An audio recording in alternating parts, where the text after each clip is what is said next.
Captain Meera Siddharth Dave, इनको किसी परिचय की आवश्यकता नहीं है, उद्घाटन सत्र में हमने इनका विस्तृत परिचय दिया था। श्रीमती निवेदिता चतुर्वेदी, एमपी मध्य प्रदेश बाल अधिकार संरक्षण आयोग की सदस्य हैं। श्रीमती अनज्ञा साठे जी, राष्ट्र सेविका समिति की प्रांत कार्यवाहक हैं। श्रीमती चिन्मय दीदी, इन्होंने एक पुस्तक लिखी है रानी अहिल्याबाई पे, लोकमाता रानी Ahilyabai the queen of indomitable spirit.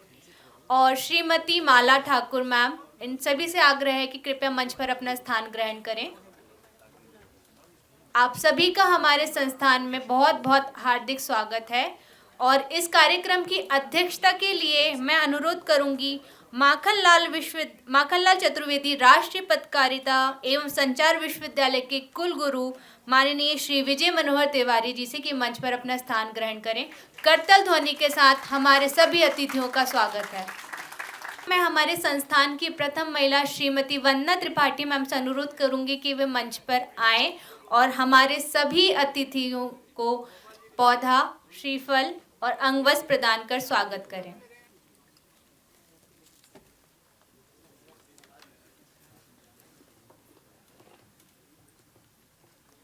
मैं हमारे संस्थान की प्रोफेसर पल्लवी भटनागर से अनुरोध करूंगी कि वे श्रीमती माला ठाकुर का स्वागत करें।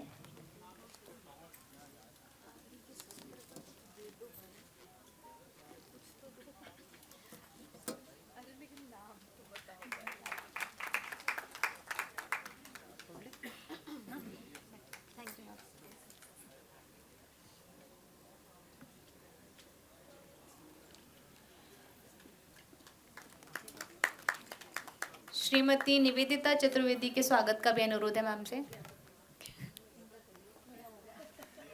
चिन्मय दीदी, श्रीमती चिन्मय दीदी।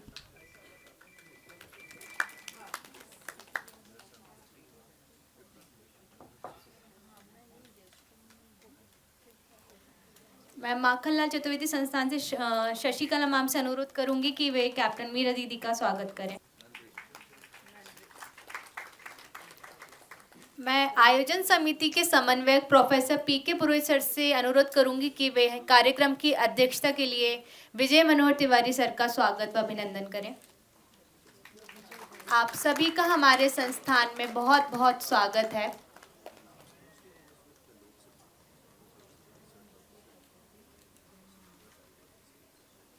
धन्यवाद सर, धन्यवाद मैम।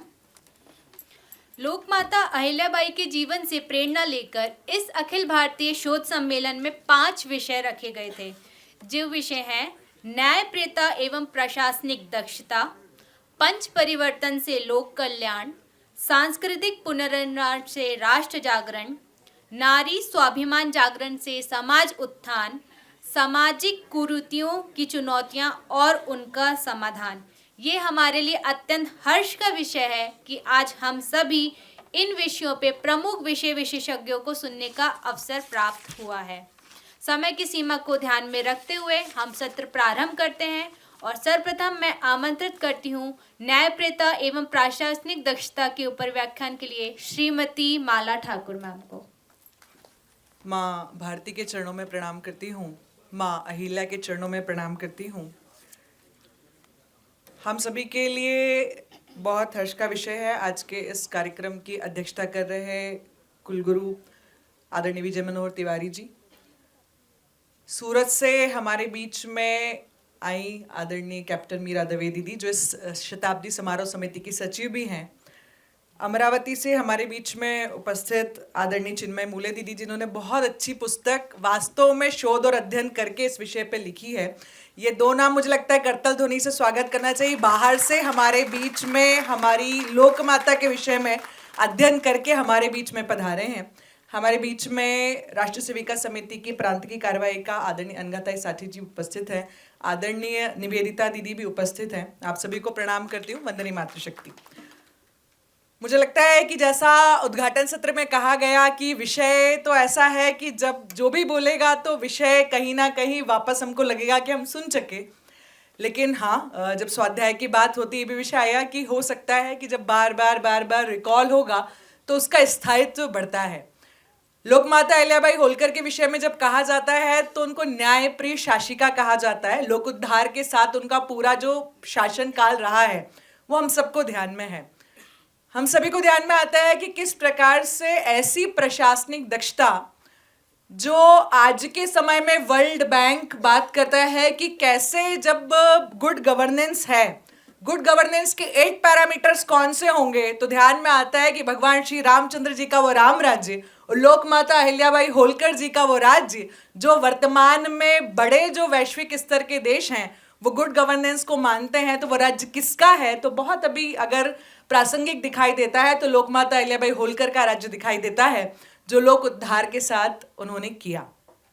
हम सभी को ये भी ध्यान में आता है कि किस प्रकार से बहुत छोटी छोटी सी चीजें जो एक अच्छे प्रशासन के लिए आवश्यक होती हैं, जब पारदर्शिता की बात की जाती है, जवाबदेही की बात की जाती है, सुशासन की बात की जाती है, ऐसे मंगलकारी शासन की बात की जाती है जहां हमारा शासन और ऐसे सारे विदेशी मूल के जब शासकों के बारे में बात की जाती है तो ध्यान में आता है कि पूरा जो विश्व है वो किस प्रकार का शासन सिखाता है। तो वो सिखाता है कि हमको अपने अधिकारों के प्रति सजग रहना चाहिए, आवश्यकता पड़े तो उसके लिए लड़ना चाहिए। लेकिन जब हम लोकमाता के शासन को देखते हैं जिसी के आधार पर लगातार हम सुशासन की कल्पना करते हैं, वो कौन सा शासन है? वो शासन ये बताता है कि किस प्रकार से वास्तव में धर्म पर आधारित शासन होना चाहिए। अधिकार तो स्वतः मिल जाते हैं जब हमें कर्तव्यों का स्मरण हो। तो ये बात हमको ध्यान में आती है कि लोकमाता का पूरा जो प्रशासनिक काल है, लगभग 30 वर्षों का उनका जो लोक उद्धारक शासन नीति रही है, पूरा शासनकाल इस बात को बताता है कि हमें अपने कर्तव्यों के प्रति सजग रहना चाहिए। जब हम देखते हैं कि किस प्रकार से विषम परिस्थितियों में कैसे शासन चलाना, तो न्यायप्रियता के साथ वो कैसे हो सकता है। मुझे लगता है कि किसी भी शासक के साथ में न्यायप्रियता और लोक उद्धारक शासन अगर कहीं लिखा हुआ है तो वो लोकमाता अहिल्याबाई होलकर के विषय में लिखा हुआ है। सामान्यतः ये देखने में आता है कि जिस उनके समकालीन जितने भी राजा हुए, जितने भी शासक हुए, सबकी दिनचर्या और जीवनचर्या देखते हैं तो ध्यान में आता है कि अपना जो शासन काल है, जो दोपहर का समय है, सायं का समय, विभिन्न प्रकार के व्यसनों के साथ दिखाई देता है। जब लोकमाता की उस प्रशासनिक दक्षता को देखते हैं तो अपना पूरा जो जीवन है, कैसे संपूर्ण जीवन अपनी प्रजा को समर्पित करना, कैसा समर्पित करना। तो प्रातः काल से ईश्वर की भक्ति करने के पश्चात दरबार में बैठना, और दरबार कैसा? तो मैं आप जैसा राजा है वैसी प्रजा, हमारे यहाँ कहा जाता है यथा राजा तथा प्रजा। जिस प्रकार से पूरा जीवन अहिल्या माता प्रशासन करती हैं, तो मुझे लगता है कि आधुनिक काल की अगर भरत उनको कहा जाए तो अतिशयोक्ति नहीं होगी। जैसे भरत जी ने भगवान श्री राम जी की खड़ाऊ रख करके राम राज्य चलाया, ठीक वैसे ही अहिल्या माता ने अपनी पूरी संपत्ति पर तुलसी पत्र रख करके भगवान शिव जी को आराध्य मान करके एक ही बात मन में विचार करके कही कि मैं जो भी कर रही हूं उसका उत्तरदायित्व तो मुझ पर है। अगर कुछ भी गलत होता है तो उसका जवाब मुझे ईश्वर को देना है। जब ईश्वर को साक्षी मान करके शासन चलाया जाता है, वर्तमान की तरह का शासन नहीं है कि हम गीता पे भी हाथ रखते हैं और संकल्प भी लेते हैं, शासन भी करते हैं, और कुछ सही है कुछ गलत अगर हमारे आसपास हमको दिखाई देता है तो हमको ध्यान में आता है कि हमारी गलती है तो उसको कैसे दूसरे पर ढोला जाए। ये लगातार जितने भी भ्रष्टाचार संबंधी विषय आते हैं, जितने घोटाले के संबंध में विषय आते हैं, वो सब हमको दिखाई देते हैं। प्लूटो हैं, मैक्स बेयर हैं, ऐसे बहुत सारे लेखक हैं जो विभिन्न प्रकार के शासनों के विषय में लिखते हैं। वहीं अहिल्या माता के शासन के विषय में भी इसी प्रकार के विदेशी लेखक लिखते हैं कि इतना अच्छा, इतना सुव्यवस्थित शासन जहां पाई पाई का हिसाब है, किसी भी प्रकार का अतिरिक्त कर नहीं है। स्वाभाविक है कि बहुत अच्छी प्रशासनिक क्षमता के आधार पे ही ये सब चीजें हो सकती हैं। जब शासक स्वयं इस प्रकार से शासन करेगा कि किसी भी प्रकार का स्वामित्व भाव नहीं, जो भी है सब प्रजा का है, जब इस प्रकार से शासन होगा तो स्वाभाविक रूप से हर व्यक्ति जो प्रजा है वो अपने कर्तव्यों का निर्वाह करेगी। हमको ध्यान में आता है कि हम आज के समय में बात करते हैं स्टार्टअप्स की, हम आज के समय में टैक्स की बात करते हैं, हम आज के समय में कृषि की नीति की बात करते हैं, पर्यावरण नीति की बात करते हैं। वो सभी प्रशासनिक दक्षता की जब हम बात करते हैं तो ध्यान में आता है कि लोकमाता अहिल्याबाई होलकर से दक्ष कौन हो सकता है उन सब बातों में। जब न्यायप्रियता की बात आती है तो ऐसा ध्यान में आता है कि जब उनके राज्य में उन्होंने देखा कि आज के समय में जैसे महिला शिक्षा की बात हुई, विधवा विवाह की बात हुई, बाल विवाह कैसे रोका जाए, नशा मुक्ति कैसे की जाए, जो सारा प्रशासनिक काम जो है सुशासन के अंतर्गत सारी सरकारें करती हैं, करना चाहती हैं और चाहती हैं कि प्रत्येक नागरिक की जो भूमिका है वो अच्छी भूमिका कैसे अपने राज्य के लिए हो सकती है।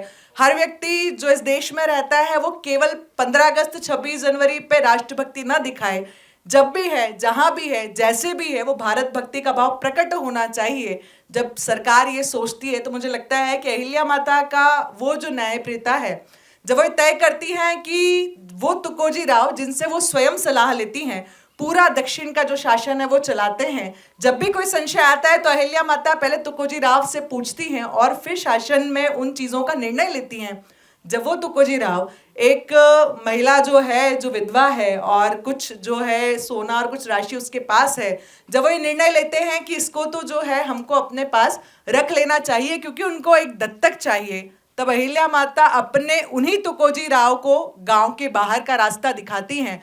तो स्वाभाविक है ये ठीक वैसा ही है जैसा भगवान श्री रामचंद्र जी के शासन के समय हमको ध्यान में आता है कि कैसे भगवान श्री रामचंद्र जी ने जब ये तय किया कि सभी लोग चाहते हैं कि मैं वन को न जाऊं, तो जनमानस तो चाहता है कि वन को नहीं जाना है, लेकिन नीति कहती है कि वन को जाना चाहिए। तो ठीक उसी प्रकार से लोकमाता अहिल्याबाई होलकर भी जब भी न्याय करती तो इस बात को तय करती हैं कि जनमानस क्या चाहता है, वो कुछ और हो सकता है, लेकिन नीति क्या कहती है।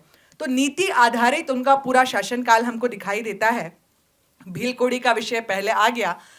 जितने भी लोगों को उनके राज्य में बंदी बनाया जाता था तो कैसे उनके परिवारों को एक सेर अनाज रोज मिलना चाहिए, ये उनकी नीति थी कि कोई भी राज्य में भूखा नहीं रहना चाहिए। आज भी हमारे यहाँ कहा जाता है मालव माटी गहन गंभीर, पग पग रोटी डगडग नीर। ये कहावत आज भी चरितार्थ है। आज भी मालवा में अकाल नहीं पड़ता, आज भी मालवा में बाढ़ नहीं आती, और ऐसा कहा जाता है कि कोई भी व्यक्ति जो मालवा में आया वो कभी भूखा नहीं सोएगा। तो मुझे लगता है अहिल्या माता का वो प्रताप ही है जो आज हम सबको मिल रहा है। ये भी ध्यान में आता है। कृषि नीति का विषय भी इसके पहले के विषय में आ गया है। एक प्रशासनिक अधिकारी की जो निर्णय क्षमता होती है, मुझे लगता है कि जब वो स्वयं संतत्व का जीवन व्याप्त करता है तो स्वाभाविक रूप से वो सभी निर्णय जो बहुत कठिन दिखाई देते हैं, बहुत मुश्किल दिखाई देते हैं, वो आसान कब हो जाते हैं तो समझ में नहीं आता। ऐसे समय में जब बालिका शिक्षा नहीं है, ऐसे समय में विधवा विवाह होना चाहिए, ऐसे समय में जब दत्तक नहीं लिया जा सकता उसकी परंपरा को वो प्रारंभ करती हैं। हम आज नशा मुक्ति की बात करते हैं, वो उस समय पर उस बात को प्रारंभ करती हैं। तो मुझे लगता है कि किस प्रकार से आजकल लोग ग्रॉस हैप्पीनेस इंडेक्स की बात करते हैं, तो मेरा ऐसा मानना है कि लोकमाता के शासनकाल में ग्रॉस हैप्पीनेस इंडेक्स सबसे अधिक रहा होगा। और एक विषय हम सबको ध्यान में आता है कि आजकल पिछले 100-150 सालों में ऐसे बहुत सारे विचारक हुए जिनको आधार बना करके बात होती है कि इस प्रकार की शासन प्रणाली जो है उसको अगर हम अपनाएंगे तो वास्तव में वो एक बेहतर शासन प्रणाली है। पर मुझे लगता है कि 350 वर्ष पूर्व अहिल्या माता ने उन सारे पैरामीटर्स को बहुत संवेदनशीलता के साथ, पूरी पारदर्शिता के साथ, जहां आवश्यकता है वहां कठोर निर्णय लेकर के, जहां जरूरत है वहां नियम कानून बना करके, जहां जरूरत है वहां सहभागिता के माध्यम से, जहां ऐसा लगता है कि वास्तव में समाज में इन चीज़ों की तो आवश्यकता है लेकिन साथ में जो लोग काम कर रहे हैं वो इसके लिए सहमत नहीं है, कैसे उनको राजी किया जाए, वो करके उस लोकोद्धारक शासन जो है उस नीति को अपना करके उस शासन को प्रारंभ किया। और हमको ध्यान में आता है कि कैसे जब उनके पास न्याय के लिए कोई भी आता था, आज भी ये चीज़ हमको दिखाई देती है कि जब हम महेश्वर कभी जाएंगे तो जो लोग शोध कर रहे हैं उनसे मेरा ये भी आग्रह है कि एक बार तो उस स्थान पर जाकर के हमको अवश्य देखना चाहिए कि जहाँ राजा बैठ रहा है प्रजा भी ठीक उसके समकक्ष बैठ रही है। तो राजा और प्रजा में किसी भी प्रकार का कोई भी भेदभाव हमको नहीं दिखाई देता। जिस आसन अहिल्या माता का है उसी के समक्ष पूरी जनता बैठती है। जिस पंक्ति में लोकमाता अहिल्याबाई भोजन करती है उसी पंक्ति में सफाई करने वाली जो बहन है वो भी भोजन करती है, वहाँ के दीवान भी भोजन करते हैं। तो इस प्रकार का शासन मुझे लगता है कि किसी का भी उस समकालीन समय में दिखाई नहीं देता। तो लोकमाता अहिल्याबाई होलकर की न्याय नीति, उनकी प्रशासनिक नीति, उनकी प्रशासनिक दक्षता, उनकी निर्णय लेने की क्षमता, ये जो सारी बातें हमको लगता है कि वास्तव में आज के समय में भी इन सब बातों को उसी प्रकार से अपनाना चाहिए। महत शिंदे का एक किस्सा है जब हमको ध्यान में आता है कि किस प्रकार से वो इस बात को कहते हैं कि सिंधिया जो है उन्हीं की सेना में हमको सम्मिलित हो जाना चाहिए और उसके अनुसार ही हमको भी लड़ाई लड़ना चाहिए, तब लोक माता अहिल्याबाई होलकर अपनी पूरी प्रशासनिक क्षमता पर विश्वास मान करके, अपने लोगों पर विश्वास करके, जो लोग उनके साथ हैं, हो सकता है उतने पराक्रमी नहीं हो सकता है उतने शौर्यवान नहीं हो, लेकिन जो लोग हमारे साथ हैं, जो हमारी टीम है, उस पर विश्वास करके हम अगर कोई निर्णय लेते हैं तो वास्तव में वो निर्णय सार्थक होता है।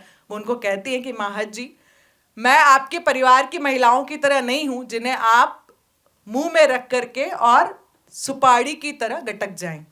इतना कठोर शब्द जो है वो उनको कहती हैं और फिर बाद में ये भी कहती हैं कि फिर भी यदि आप चाहते हैं कि यही होगा, अगर यही होता है तो आप वो ज़रूर याद रखिएगा जब आप आएंगे और हमारा जो हाथी है उसके पैर के नीचे आप कब आ जाएंगे ये बता पाना बहुत मुश्किल है।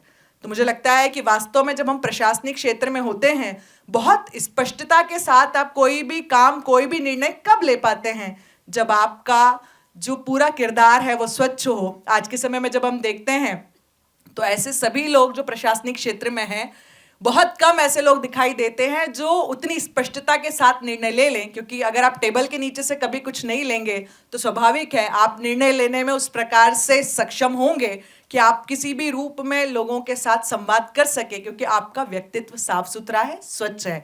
तो मुझे लगता है इसीलिए हम अहिल्या माता को उनकी प्रशासनिक दक्षता, प्रशासनिक कौशल और जिस प्रकार की सूझबूझ के साथ उन्होंने अपना पूरा शासन किया, 30 वर्ष का शासनकाल बहुत लंबा शासनकाल होता है, जहां किसी भी प्रकार का भेदभाव हमको नहीं दिखाई देता, वो शासन दिखाई देता है। तो ये पूरा जो शासनकाल है, मुझे लगता है कि हम जितने भी शोध के विद्यार्थी हैं सब ये प्रयास करें कि उनके समकालीन कौन थे और उस समकालीनता के साथ जो है अहिल्या माता के शासनकाल का अध्ययन करें। इंदौर और महेश्वर को केंद्र बनाकर इस अध्ययन को किया जाना मुझे लगता है उचित होगा। और किस प्रकार से ऐसी 2-3 घटनाएं जिसका यहाँ से भी उल्लेख हुआ और ये भी उल्लेख हुआ कि ये जो घटनाएं हैं केवल श्रुति हैं। जब कोई बहुत व्यक्तित्व बड़ा हो जाता है तो कुछ चीज़ें उसके बारे में अपने आप ही स्वतः फेमस हो जाती है, स्वतः लोग जानने लगते हैं। लेकिन इस प्रकार की कोई भी घटना हमको ध्यान में आता है कि उन्होंने अपने बेटे के साथ ऐसा किया हो, तो वो हमको ध्यान में आता है कि ऐसा कहीं उसका उल्लेख नहीं मिलता है।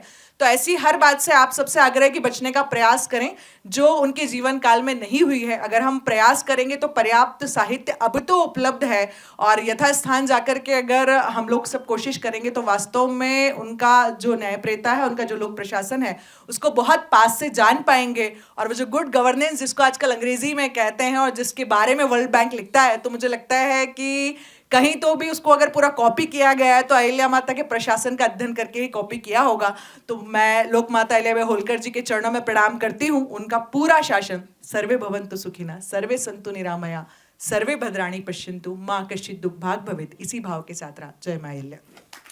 बहुत बहुत धन्यवाद मैम। मैं अगले विषय पंच परिवर्तन से लोक कल्याण के लिए आमंत्रित करती हूँ श्रीमती निवेदिता चतुर्वेदी जी को। ये मध्य प्रदेश बाल अधिकार संरक्षण आयोग की सदस्य हैं। धन्यवाद संचालनकर्ता। मंच पर आसीन आज के इस सत्र की अध्यक्षता कर रहे माखनलाल चतुर्वेदी पत्रकारिता विश्वविद्यालय के कुलगुरु विजय मनोहर तिवारी जी, मेरे साथ में मेरे साथी वक्ता और इस संचालन जो पूरी समिति है उसकी राष्ट्रीय सहसंयोजिका मीरा दीदी, हमारी सम्माननीय अनघाताई चिन्मया दीदी, जिनका सबसे पहले हम सब लोगों ने ऑनलाइन अहिल्याबाई पर उद्बोधन सुना था, और मेरे साथ में विद्यार्थी जीवन से काम करती आ रही माला ठाकुर जी, और इस सभागार में उपस्थित समस्त प्रबुद्ध श्रोता वर्ग। पंच परिवर्तन की बात है और लोक माता अहिल्याबाई, 2 विषय हैं इसमें, परंतु चूंकि हम पहले सत्र में भी सुना हम लोगों ने और अभी बाद के जो पैरेलल सेशन चलेंगे उसमें भी लोक माता अहिल्याबाई का जीवन चरित्र हम सब लोगों को हमारे सामने बिल्कुल ऐसा लगेगा जैसे घटित ही हो रहा है। परंतु चूंकि पंच परिवर्तन की बात है तो इसलिए हम पहले मूल विषय पे आएंगे कि पंच परिवर्तन है क्या, जिसके लिए इस विषय को चुना गया है और क्यों आवश्यकता पड़ रही है कि हम लोक माता अहिल्याबाई, पुण्य श्लोका अहिल्याबाई के जीवन को इस पंच परिवर्तन में सम्मिलित करें। शुरू के जो प्रारंभ का सत्र था उसमें एक समय की भी बात आई थी। चूंकि 1725 में जन्म हो रहा है और जब भी हम किसी चरित्र को पढ़ते हैं या उसका अध्ययन करते हैं, शोधार्थी हैं और मुझे ऐसा लगता है मेरे से ज़्यादा अच्छा शोध उनका होगा, क्योंकि मैं आर्ट की विद्यार्थी नहीं हूँ और बहुत कम मेरी स्मृति में रह जाता है, ज़्यादातर चीज़ें पढ़ती हूँ और भूल भी जाती हूँ। और एक अंतिम बार एक कार्यक्रम में गई थी तो बोलती वो हूँ जो मुझे मेरे भारतीय संस्कृति के अनुसार ठीक लगता है, और मुझे ऐसा लगता है कि मेरा इतिहास मैं और मेरी दृष्टि ही लिख सकती है। किसी विदेशी मूल पर पैदा हुआ व्यक्ति मेरे इतिहास और चरित्रों को नहीं लिख सकता। तो उस समय एक बहुत विद्वत महिला थी, तो उन्होंने उसको अच्छे शब्दों में परिभाषित किया। मैंने कहा कि साहित्यकार नहीं हूँ, तो उन्होंने बताया कि प्रोफेसर रामचंद्र शुक्ल जी ने यह लिखा था कि जब हम अपने इतिहास को देखना चाहते हैं तो अपनी दृष्टि से ही देखना चाहिए, दूसरों की दृष्टि से नहीं देखना चाहिए, क्योंकि जैसा हम सोचते हैं, जैसा हम सम्मान करते हैं, वैसा ही लिख सकते हैं। आज लोकमाता अहिल्याबाई को हम सब लोग याद कर रहे हैं तो उसका एक कारण है, क्योंकि एक लंबे समय से हम लोग फेमिनिज्म की बात करते आ रहे हैं, नारी विमर्श की बात करते आ रहे हैं, नारी स्वतंत्रता की बात करते आ रहे हैं। परंतु जब हम फेमिनिज्म की बात करते हैं और उससे नारीवादी आंदोलन, और 8 मार्च को सब लोगों ने बड़े हर्षोल्लास के साथ अंतर्राष्ट्रीय महिला दिवस भी मनाया होगा, परंतु उस अंतर्राष्ट्रीय महिला दिवस की जो पृष्ठभूमि है, यदि उसका कंपैरेटिव स्टडी हम लोकमाता अहिल्याबाई के साथ में करेंगे तो हम देखेंगे कि नारीवादी आंदोलन जब शुरू हो रहा है वो 1750 के आसपास ही शुरू होता है। यानी जो देश हमको राह दिखाने की कोशिश कर रहे हैं या जिनका हम सब अनुसरण करने की कोशिश कर रहे हैं, उस समय वहाँ पर महिलाओं की स्थिति कैसी है, वह अपने अपने अधिकारों के लिए और मात्र इसके लिए कि उनको एक जीव की तरह माना जाए, उनको एक इंसान माना जाए, इसके लिए वह संघर्ष कर रही हैं। उनको अपने अधिकारों के लिए संघर्ष करना पड़ रहा है इस नारीवादी आंदोलन के माध्यम से। वहीं 1725 में लोकमाता अहिल्याबाई पैदा होती है, और उसके पहले की भी अगर हम इतिहास के पन्नों में जाएंगे तो यहाँ पर कभी भी इस तरीके का नारीवादी आंदोलन देखने को नहीं मिलता कि महिलाओं को अपने अधिकारों के लिए खड़ा होना पड़ रहा है या मांग करना पड़ रहा है या उनको कहीं से भी कमतर समझा जा रहा है। इसलिए भी लोकमाता अहिल्याबाई के स्मरण को और भी प्रासंगिक माना जा सकता है कि हम उस समय के आंदोलन के जो नारीवादी आंदोलन है जो पाश्चात्य देशों में चल रहा है और हमारे भारत की पृष्ठभूमि में उस समय क्या चल रहा है, इसका भी एक तुलनात्मक अध्ययन के रूप में उसको देखा जाना चाहिए। आज हम पंच परिवर्तन की बात कर रहे हैं, तो पंच परिवर्तन है क्या?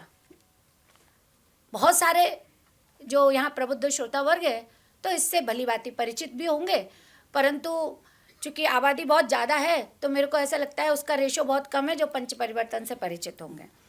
तो जब हम विकास की बात करते हैं तो विकास के 5 स्तर हम समझ सकते हैं, और जो कि व्यक्ति की चेतना से और इस सृष्टि की चेतना से संबंधित है।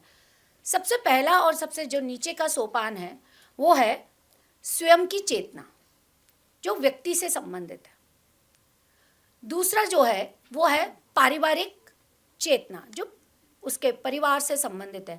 और ये कुछ भी नया नहीं है, आप सब लोगों ने पढ़ा है, केवल हम उसको पुनर्स्थापित कर रहे हैं क्योंकि हमारा विषय है राष्ट्रीय पुनरुत्थान। इसलिए मैं पंच परिवर्तन के लिए पहले चेतना की बात करूंगी। और जो तीसरा है वो है सामाजिक चेतना, और चौथा जो आता है वो है राष्ट्रीय चेतना, और सबसे ऊपर के पायदान पे आता है वह है वैश्विक चेतना। और इसको हम एक पिरामिड की सहायता से भी समझ सकते हैं। साइंस की विद्यार्थी हूँ इसलिए बहुत सारे पिरामिड देखे, तो जो सबसे नीचे का पायदान है वह उस पूरे पिरामिड की नींव है और उसको बहुत मजबूत होना है आवश्यक है। इसलिए सबसे नीचे जो है वो व्यक्ति आता है, और जो सबसे ऊपर है, क्योंकि इन सबसे मिलके जो बनेगा वह बनेगा विश्व, इसलिए वैश्विक चेतना की बात की जाती है। तो व्यक्ति स्तर पर जब चेतना की बात की जा रही है तो किस चीज का परिवर्तन होना चाहिए, क्या परिवर्तन होना चाहिए और क्या हमको ज्ञात होना चाहिए, तो वह है अपने स्व का बोध, स्वयं को अपने को जानना और उसमें विश्वास करना। केवल मानना नहीं है, क्योंकि बोलने के तो बहुत मायने हो सकते हैं और लोग बोलते भी हैं, परंतु कथनी और करनी दोनों चीजों में अंतर नहीं होना चाहिए। तो स्व क्या है? लोकमाता अहिल्याबाई के जीवन को देखते हैं तो अभी एक ब्रांड की बात चली महेश्वर साड़ी की, तो वो क्या है? स्वदेशी है। लिखना है तो वो क्या है? भाषा है, स्वभाषा है। तो स्वावलंबन है, स्वाभिमान है, यह स्व का बोध है। तो ये जो स्व का बोध है, ये एक पंच परिवर्तन का पहला सोपान है जिसको हम सबको अपने अंदर लाना चाहिए। अभी वर्तमान में भारत में बहुत सारे आप लोगों ने घटनाक्रम देखे होंगे, तो आज भी इतने सालों के बाद भी इस भारत में हम लोग अपने गुलामी की प्रतीकों से मुक्त नहीं हो पा रहे, क्योंकि हम उससे मुक्त होना नहीं चाहते, क्योंकि खुद को खुद के ही ज्ञान का बोध ही नहीं है कि हम कितनी विरासत लिए हुए पैदा हुए हैं और कहाँ से हम चलते हैं। यदि आज सुबह जीव की बात की जा रही थी कि वृक्षों में जीव है, तो ये वृक्षों में जीव की अगर बात की जा रही है तो ये कितनी प्राचीन होगी। तो यह पाराशर ऋषि के वृक्ष आयुर्वेद को पढ़ते हैं तो हमको पता पड़ता है कि यह जीव की बात द्वापर युग के पहले की बात है, जहां से ये चला आ रहा है। तो यह स्व का बोध है। तो यह पंच परिवर्तन का पहला बिंदु है कि हमको अपने स्व का बोध होना ही चाहिए। दूसरी चेतना जो है वो है पारिवारिक स्तर पर। एक नारा चला बीच में, हम दो हमारे दो। मैं, मेरा परिवार, मेरी स्वच्छंदता, मेरी स्वतंत्रता, और कुछ समय के बाद हम दो और हमारे एक ही रह गया है। और अभी मैंने एक लेख पढ़ा था तो उसमें किसी ने लिखा कि संतान का पैदा होना मतलब अपने सपनों को त्याग देने जैसा है और एक बंधन में बंध जाने जैसा है। तो जो पारिवारिक स्तर पर है वो है कुटुंब प्रबोधन। अब कुटुंब प्रबोधन क्यों है? क्योंकि हम जब लोक माता अहिल्याबाई को देखते हैं, उद्घाटन सत्र में भी बताया गया, ज़्यादा नहीं बताऊंगी क्योंकि सभी शोधार्थी इस पर अपने अपने शोध पत्र प्रस्तुत करेंगे। तो जो भी संस्कार हैं बच्चे के अंदर यदि आ रहे हैं तो वो परिवार के माध्यम से ही आ रहे हैं। और आज हम किसी भी विषय पर जाते हैं, कई सारे वीडियोस देखते हैं, तो सबको एक ही है कि बच्चे कुछ सीख नहीं रहे हैं, बच्चे गलत चीज़ें सीख रहे हैं। तो ये क्यों हो रहा है? क्योंकि एक लंबे अंतराल से हम अपनी संस्कृति को प्रदूषित करते आ रहे हैं। और जो हमको अपने बच्चों को देना था, जो लोक माता अहिल्याबाई को उनके परिवार से मिला, ससुराल में आके जो गौतमा बाई ने दिया, जो उनकी सास थी और जो उनके ससुर थे उनने जो दिया, और जिस तरीके से उन्होंने अपने कुटुंब को बांधते हुए, कहते हैं ना कि एक लंका को ढाने के लिए विभीषण काफी है, तो उन्होंने अपने परिवार में किसी भी विभीषण को पैदा नहीं होने दिया। और यही उनके साम्राज्य को स्थापित करने का मूल मंत्र था। इसलिए जो परिवार है, जो उसके स्तर पे हम सब लोगों को कुटुंब प्रबोधन की आवश्यकता है। तीसरा जो है वो समाज है। समाज के स्तर पर क्या होना चाहिए? तो समाज की चेतना के स्तर पर है सामाजिक समरसता। जाति, लिंग, भेद, धर्म, ऊंच नीच, इन सबको परे रखते हुए कैसे लोक माता अहिल्याबाई शासन स्थापित करती है। और कहने वाली बात नहीं है, कहते तो हम सब लोग हैं, पर उसको अमल कितना करते हैं? हम कितना अपने घर में काम करने वाले को सम्मान देते हैं? हम अपने साथ में, अपने कार्यस्थल पे, ऑफिस में जो हमारे साथ काम करने वाले लोग हैं उनको कितना सम्मान दे सकते हैं? क्योंकि ये जो आजकल विषय चल रहा है, हमारे बीच में अलगाववाद की जो राजनीति का प्रयास किया जाता है, हमारे समाज को बांटने का जो प्रयास किया जा रहा है, वह समरसता के अभाव के कारण ही है। तो इस समरसता के भाव को सभी के अंदर प्रेरित करने के लिए एक जो पंच परिवर्तन में तीसरा जो विषय आता है वह है सामाजिक समरसता। चौथा जो है, जो राष्ट्रीय स्तर पर है, तो सभी लोग बोलते रहते हैं, मैं भी जिस आयोग से आती हूँ उसमें आता है बाल अधिकार, आता है बाल अधिकार संरक्षण आयोग। तो सब लोग आजकल अधिकारों की बात ही करते हैं, पर कहीं भी कोई भी अपने कर्तव्यों की बात नहीं करता है। तो उसे कहते हैं नागरिक कर्तव्य का बोध होना, अपने अपने कर्तव्य का पालन करना। अगर मान लीजिए अभी सब लोग ही अपने अपने कर्तव्य का पालन करने लिए लग जाएंगे तो मुझे लगता है कि जितने भी सबके भी अधिकार है वो स्वयं ही संरक्षित हो जाएंगे। उसके लिए किसी को अलग से प्रयास नहीं करना पड़ेगा। और ये जो विषय है नागरिक कर्तव्यों का जो बोध है, वह ना किसी एक व्यक्ति का काम है, ना किसी एक संस्था का काम है, ना किसी सरकार का काम है, ये हम सबका काम है। क्योंकि हम इस इस राष्ट्र को विश्व गुरु बनाना चाहते हैं, तो ये बनेगा कैसे? अगर भगिनी निवेदिता एक लिखती हैं कि जब मैं भारत में आई और पाश्चात्य से आई थी तो दोनों में अंतर क्या है, उन्होंने ये पूछा। तो उन्होंने कहा कि आत्मा परमात्मा का जो संबंध है, जो धर्म का ज्ञान है, वो इस भारत में किसी को सिखाना नहीं पड़ता। वह यहाँ छोटे से छोटे व्यक्ति को भी पता है कि धर्म क्या है, आत्मा परमात्मा क्या है, ब्रह्म क्या है, ये सबको पता है। और विदेश में आप सर के बल खड़े हो जाएंगे तो भी वहाँ के लोगों को ये नहीं समझा सकते कि धर्म और अधर्म क्या है, आत्मा और परमात्मा का ज्ञान है। बोले कि वहीं जब विदेश में जाते हैं तो विदेश में किसी को ये नहीं बताना पड़ता कि स्वच्छता क्या है, राष्ट्र के प्रति हमारा कर्तव्य क्या है, क्योंकि उनको पता है कि गंदगी हमको कहाँ करनी है, कहाँ हमको स्वच्छता का ध्यान रखना है। परंतु यहाँ आप बड़े से बड़े व्यक्ति को भी समझाने में इस भारत में असमर्थ है। ये भगिनी निवेदिता का कहा हुआ कथन है। तो ऐसी छवि हम सब लोग ना बनाए कि जब हम विदेशों में जाते हैं तो वहाँ के हर नियम का, छोटे से छोटे नियम का पालन करते हैं। कि अब हम सब लोग गुटखा खाते हैं, बहुत सारे लोग, हम सब नहीं खाते, सॉरी, बहुत सारे लोग खाते हैं और थूक भी देते हैं। अब अगर यही काम आप विदेश में करके दिखाइए तो आपकी जो जमा पूंजी है ना, वो उसका भुगतान करने में ही चली जाएगी। इसलिए हम वहाँ थूकते नहीं हैं। और यहाँ हम सब लोग ऐसा सोचते हैं कि ये जो रोड है वो मेरे पिताजी के नाम पर बनाई गई है, इसलिए मैं इसका अधिकारी हूँ। तो ये कितनी बड़ी विडंबना है कि हम अपने कर्तव्यों की बात किए बिना अधिकारों की बात करने लग जाते हैं, सड़कों पे उतरते हैं। क्या कभी किसी कर्तव्य का यदि हमने पालन नहीं किया, जैसे कि 25 रुपए का दंड लगाया लोक माता अहिल्याबाई ने अपने पति के ऊपर, क्या मैं अपने घर में अगर किसी इस पद पर बैठी हुई हूँ और मेरे घर में यदि कोई ऐसा अपराध हो जाता है तो क्या मैं स्वयं से प्रेरणा लेके उसके लिए खड़ी होती हूँ? ये नागरिक कर्तव्य है। इसमें किसी को भी एक किसी विशेष चश्मे से देखने की आवश्यकता नहीं है। और जो 5वां परिवर्तन है वो सबसे अंतिम आता है, परंतु आज के समय पे बहुत ही प्रासंगिक है और बहुत ही मूल्यवान है और जिसके लिए पूरा विश्व चिंतित है। वह है हमारा पर्यावरण संरक्षण, जिसके लिए आज पूरा विश्व बहुत बड़े पैमाने पर योजनाएं भी बना रहे हैं। हम लोग हर बार बनाते हैं परंतु उसके परिणाम देखने को नहीं मिल रहे हैं। हर बार ग्लोबल वार्मिंग के कारण तापमान बढ़ता ही जा रहा है।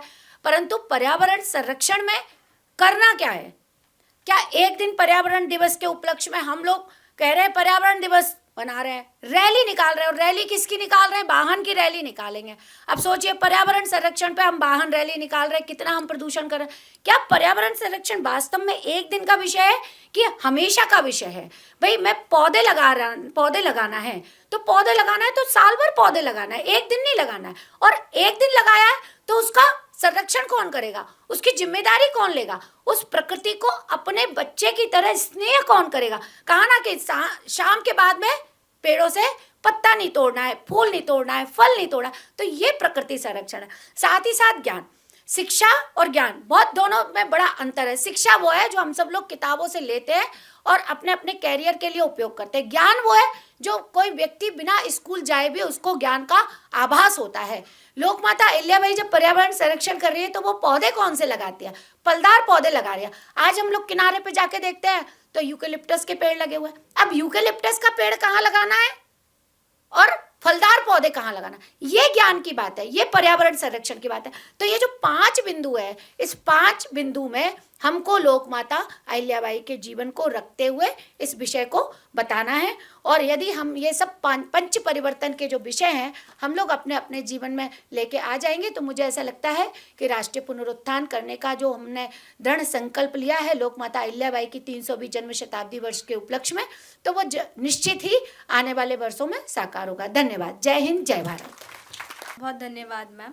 अगला विषय है सांस्कृतिक पुनर्निर्माण से राष्ट्र जागरण। इसके लिए मैं आमंत्रित करती हूँ श्रीमती चिन्मय दीदी को। ये लेखिका हैं, इन्होंने एक बहुत ही अच्छी पुस्तक लिखी है, लोक माता रानी Ahilyabai, the queen of indomitable spirit. Thank you. माननीय व्यासपीठ और सभी लोगों को मेरा नमस्कार। साल 2024 जनवरी से 2025 के जनवरी तक भारत ने 2 बहुत बड़े सांस्कृतिक सेलिब्रेशंस एक्सपीरियंस किए। 22 जनवरी 2024 को हम लोगों ने अयोध्या में राम मंदिर का निर्माण और प्राण प्रतिष्ठा देखी और 13 जनवरी से 26 फरवरी तक हमने प्रयागराज में महाकुंभ अनुभव किया। यहाँ उपस्थित 90 या आई वुड से 99% लोगों ने महाकुंभ में जाके गंगा में स्नान किया होगा। देश के 66 करोड़ लोग महाकुंभ में जाके आए। हमें इन जो 13 जनवरी से 26 फरवरी तक महाकुंभ चला, उसमें कहीं पे भी जातीय किसी भी या कास्टिज्म पे कोई भी कमेंट सुनाई नहीं दिया। कहीं पे भी वहाँ पे जाने के बाद किसी ने भी अनुसूचित जाति जमाती से है तो यहाँ पे स्नान नहीं करना है, यहाँ पे स्नान करना है, ऐसी कोई कमेंट हमने नहीं सुनी। या जब राम मंदिर का पूरा अनावरण हो रहा था, राम जी की प्राण प्रतिष्ठा हो रही थी, हमारे सबके घरों में टीवी चल रहा था, हम सब लोग वो देख रहे थे। और जब वो प्राण प्रतिष्ठा की पूरी प्रोसेस पूरी हो गई और राम जी की प्रतिमा हमारे टीवी पे आ गई, तो सबको एक मन को शांति मिली थी। एंड आई एम श्योर सबके आंखों से कहीं ना कहीं पानी एक बार तो आंसू टपका ही होगा। ये हमारी सांस्कृतिक एकात्मता की एक बहुत बड़े उदाहरण है।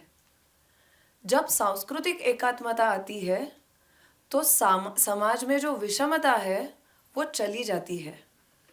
इतने आक्रमणों के बाद भी हमारा देश, हमारा हिंदुत्व जो बचा हुआ है, जो टिका हुआ है, वो इसी सांस्कृतिक एकात्मता की वजह से है। अनफॉर्चुनेटली माँ अहिल्या देवी के पूरे कार्य पे बहुत लोगों ने ये टीका की कि उन्होंने उनका जो धन था वो दान धर्म में और धार्मिक चीज़ों में लगाया। अगर उन्होंने वही धन युद्ध के लिए या सैन्य के लिए लगाया होता तो देश कहीं और होता। मैं इस मत से सहमत नहीं हूँ। अहिल्याबाई ने धार्मिकता से राष्ट्रीयता एक बहुत अच्छे तरीके से हमें दिखाई है। एक महिला जो मालवा में बैठी है, जिन्होंने पूरा देश कभी घूम के देखा भी नहीं है, वो पूरे राष्ट्र के बारे में सोचती है, राष्ट्र के सांस्कृतिक एकात्मता के बारे में सोचती है और बद्रीनाथ से लेके रामेश्वर तक और सोमनाथ से लेके काशी तक मंदिरों का, धर्मशालाओं का, कुओं का, बावड़ियों का निर्माण करती है। वो किस हेतु से करती है? कि मेरे लोगों की भलाई हो।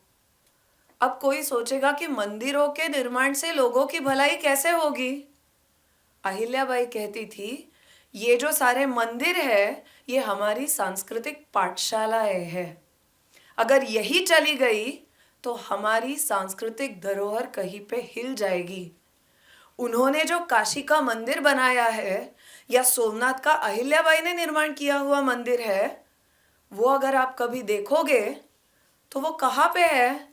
काशी का मंदिर ज्ञानव्यापी मस्जिद के सामने है। सोमनाथ का जो मंदिर था वो भग्न मंदिर के सामने बनाया हुआ था। अहिल्याबाई में ताकत नहीं थी क्या कि ये सारी चीज़ें वापस जहाँ थी जैसे थी वैसे करे?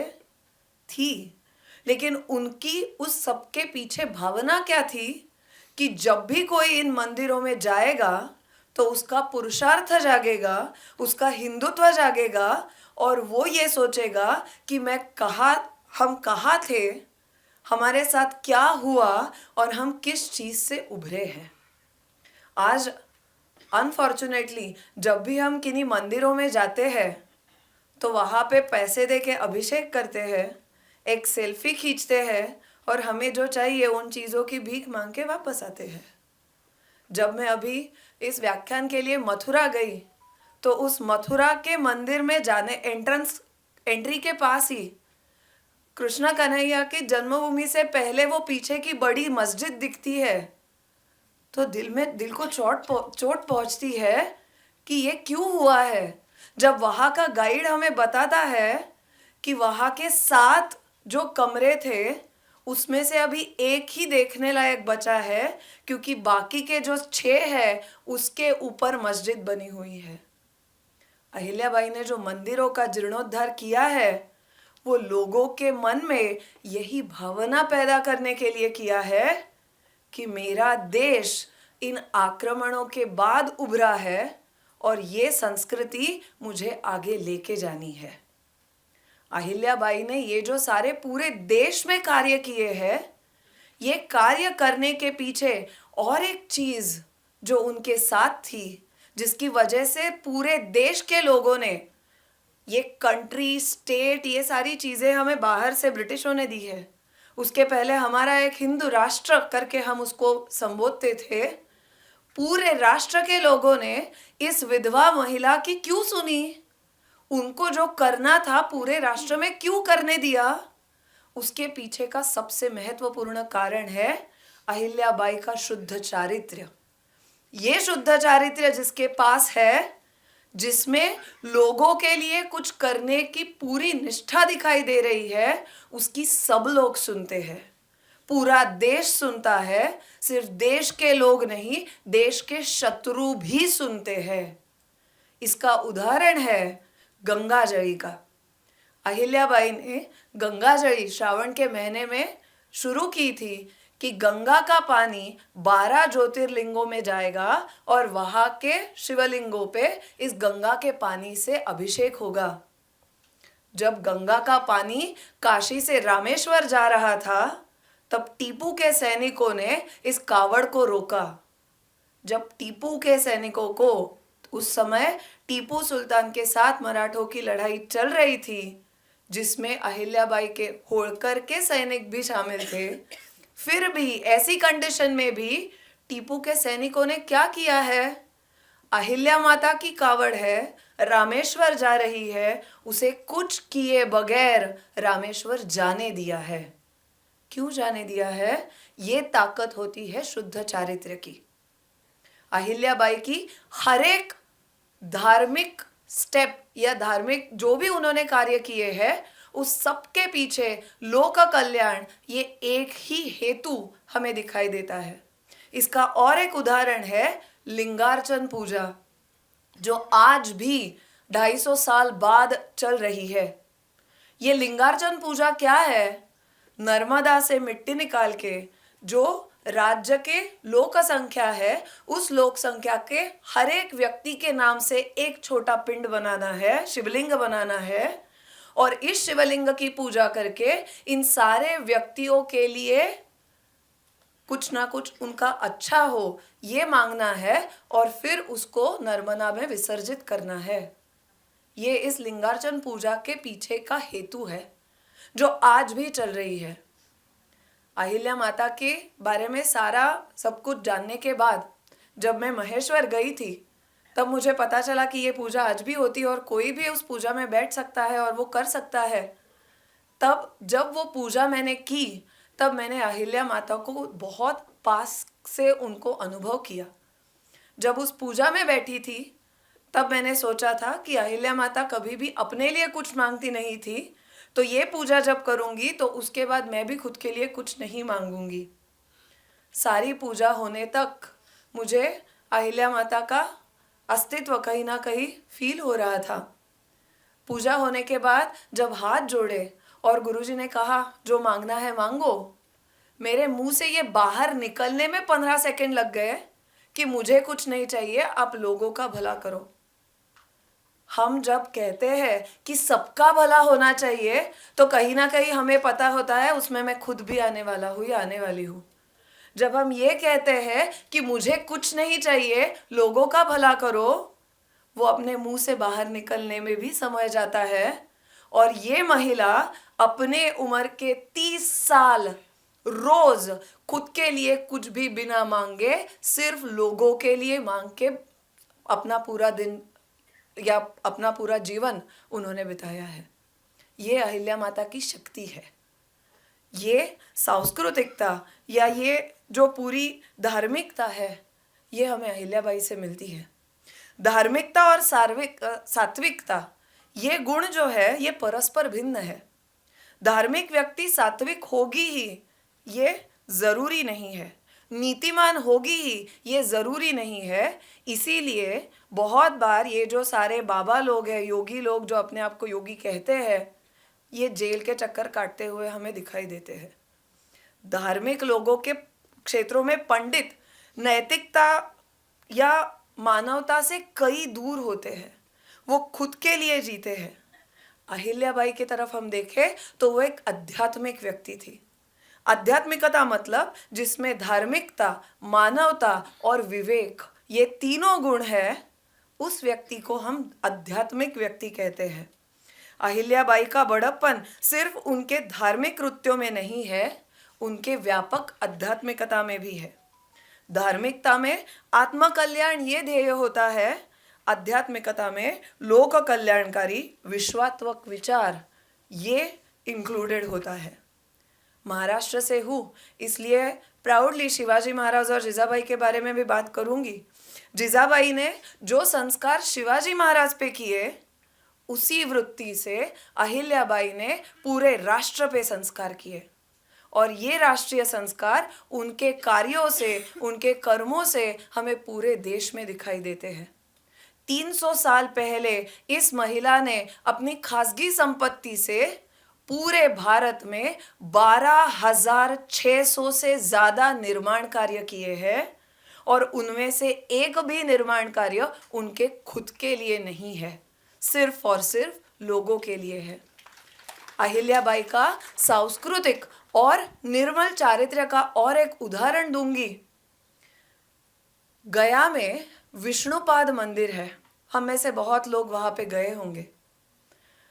रवि जी किरकोले करके एक संघ के प्रचारक है, वो अभी गया जाके आए। वहां जाके आने के बाद उन्होंने कहा कि चिन्मयी, मैंने अहिल्याबाई को वहां पे अनुभव किया। कैसे अनुभव किया? वो गया के विष्णुपाद मंदिर में जब गए, तब उनको लोगों ने बताया कि ये मंदिर जो है वो अहिल्याबाई ने बनाया हुआ मंदिर है। उसके पीछे की स्टोरी है। तो आजू बाजू के लोगों को मिलने के लिए गए, तब वो जिस घर में थे वो पूरा परिवार जयपुर से था। उन्होंने उनको बताया कि हमारी पीढ़ियाँ यहाँ रही है और हम जयपुर से यहाँ अहिल्याबाई की वजह से आए हैं। उसके पीछे की स्टोरी ऐसी है, अहिल्याबाई गया गई थी मल्हारराव के श्राद्ध के लिए। वहाँ जाने के बाद उन्होंने वहाँ के लोगों ने अहिल्याबाई को वो विष्णु का पदचिन्ह दिखाया, तब वहाँ पे मंदिर नहीं था। अहिल्याबाई ने कहा कि अगर ये ऐसा ही रह जाएगा तो पड़े पड़े वो ख़त्म हो जाएगा, यहाँ पे मंदिर तो बनना चाहिए। अच्छे कारागिर कहाँ मिलेंगे ये बताओ? तब उनको बताया कि जयपुर और राजस्थान में बहुत अच्छे कारागिर मिलते हैं। अहिल्याबाई ने पत्र भेजे और जयपुर और राजस्थान से 300 कारागिर यहाँ पे आए, ऐसी विनती की।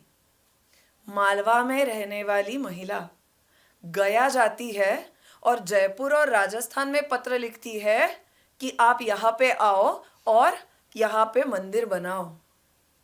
अहिल्याबाई के कहने पे जयपुर से 300 फैमिलीज गया में शिफ्ट हुई है। हमारे घर के किसी भी मेंबर की ट्रांसफ़र हो जाती है तो हमारे माथे पे शिकन आ जाती है, यार अब कैसे करेंगे। इस महिला का चारित्र्य इतना शुद्ध है, उनका लोकोद्धार करने की जो पूरी अंदर से इच्छा है वो इतनी स्ट्रांग है कि मालवा के रानी के कहने पे जयपुर से 300 फैमिलीज तो वहाँ पे शिफ्ट होती ही है, लेकिन ये रानी वहाँ पे नहीं रुकी है। उन्होंने 150 जाट फैमिलीज भी वहाँ पे शिफ्ट की है। किस लिए? कि हम ये लोग गया जा रहे हैं, वहाँ पे उनके संरक्षण के लिए कोई तो चाहिए, इसलिए उनके संरक्षण के लिए 150 फैमिलीज जाटों की हरियाणा से वहाँ पे गई है। ये 300 साल पहले हुआ है, जब कोई सोशल मीडिया नहीं था, कोई इन्फ्लुएंसर वो नहीं थी, सिर्फ अपने कर्मों से वो बड़ी थी। अहिल्याबाई के बारे में ये सब पढ़ने के बाद, ये रिसर्च करने के बाद अंदर से लगा था कि नहीं, इनके बारे में तो सब लोगों को पता होना चाहिए। लेकिन जब हम अहिल्याबाई के बारे में जैसे जैसे पढ़ते जाते हैं वैसे वैसे उसके फल हमें मिलते जाते हैं। ये भी मैंने इस पूरे प्रोसेस में एक साल में अनुभव किया है। अपना अनुभव बताऊंगी और फिर रुकूंगी। जब मैं 31 अगस्त को इंदौर में थी, 31 तारीख को और 1 सितंबर को 2 भाषण थे, इसलिए इंदौर में गई थी। श्रावण के महीने में होलकर के राजवाड़े के पास एक हवेली है, वहाँ पे शिवलिंग पे अभिषेक होता है। पूरा महीना ये अभिषेक चलता है, अखंड अभिषेक रहता है। कंटिन्यूअसली 100 से भी ज़्यादा पंडित रुद्र मंत्रों का उच्चारण करते हैं और ये अभिषेक होता है। मुझे बहुत इच्छा थी कि मुझे वो देखना है। 31 तारीख को सुबह का भाषण होने के बाद मैं अपने रूम पे आई थी और बैठी थी। मुझे एक्सपेक्टेड भी नहीं था और उदय जी होलकर का फ़ोन आया कि मुझे पता है आप यहाँ पे है, कल दोपहर को आपका भाषण होने के बाद मैं आपको लेके जाऊँगा, आप शिवलिंग पे अभिषेक कीजिए। मेरे लिए वो बहुत बड़ी चीज़ थी कि मैंने किसी चीज़ की इच्छा की और वो पूरी हो रही है। जब मैं 31 मई को लास्ट 31 मई को इंदौर में बहुत बड़ा कार्यक्रम हुआ, पहली पुस्तक थी, उस पुस्तक का बहुत बड़ी बड़ी हस्तियों के हाथों विवरण हुआ था, तब एक घमंड आ गया था कि यार इतनी कम उम्र में पहली बुक हुई, वो भी इतनी बड़ी हो गई। दूसरे दिन महेश्वर गए, लिंगार्चन पूजा की। पुस्तक जब अहिल्या माता के गद्दी पे रखी और हाथ जोड़े तो आंखों से सिर्फ पानी आ रहा था। उस समय से उस मोमेंट्स में मुंह से सिर्फ एक शब्द आया कि अहिल्याबाई ये आपका काम है, आपको समर्पित। उसके बाद वो पुस्तक मेरी नहीं रही। और 1 तारीख को अहिल्या माता के पुण्यतिथि के दिन पे जब मैं उस शिवलिंग के सामने गई, वहाँ पे जाके शिवलिंग पे अभिषेक किया, वहाँ पे अहिल्या माता की पादुकाएं थी, उनको नमन किया और जब उस शिवलिंग के सामने बैठी थी तब मुंह से सिर्फ एक वाक्य आया कि मेरा सब कुछ आपका, अभी मुझे कुछ नहीं चाहिए। ये अहिल्या माता की ताकत है जो मुझे उस घमंडी चिन्मयी से यहाँ तक लेके आई है। मुझे ऐसा लगता है कि हमारे मराठी में एक फ्रेज है की शिवाजी जन्माला यावा पण शेजारच्याच्या घरात। शिवाजी महाराज जन्मने तो चाहिए लेकिन बाजू वाले घर में, हमारे घर में नहीं तो हमें बहुत सैक्रिफाइस करने पड़ेंगे। मुझे लगता है अहिल्या माता का जन्म होना चाहिए हर एक के घर में।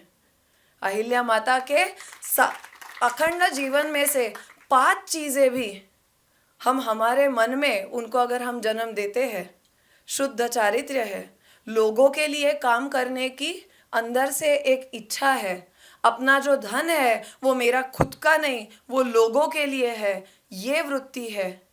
ये चीज़ें भी अगर हम हमें कहीं ना कहीं इनकलकेट कर सके, हमारे बच्चों में इनकलकेट कर सके, तो हर एक के घर में अहिल्याबाई आ जाएगी।